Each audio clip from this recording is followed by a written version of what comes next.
ഡൽഹി നിയമസഭാ തെരഞ്ഞെടുപ്പിലെ ബി.ജെ.പി. സ്ഥാനാർത്ഥികളെ പ്രഖ്യാപിച്ചു. വരുന്ന നിയമസഭാ തെരഞ്ഞെടുപ്പിലെ സ്ഥാനാർത്ഥികളെ പ്രഖ്യാപിച്ച് ബി.ജെ.പി.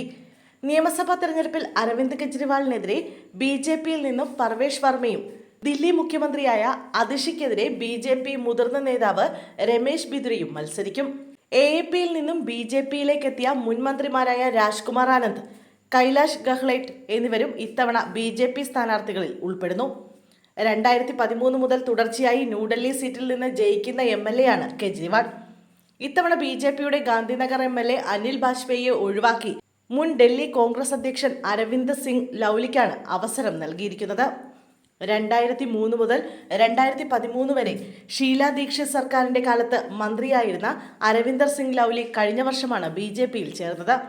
മുൻ ഡൽഹി മന്ത്രിയും കോൺഗ്രസ് നേതാവുമായ രാജ്കുമാർ ചൗഹാൻ മൾഗോപുരിയിൽ നിന്നും മത്സരിക്കും.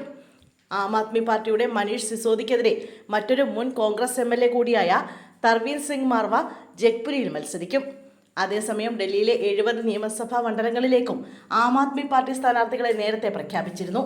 47 സീറ്റുകളിലേക്കാണ് കോൺഗ്രസ് ഇതുവരെ സ്ഥാനാർത്ഥികളെ പ്രഖ്യാപിച്ചത്.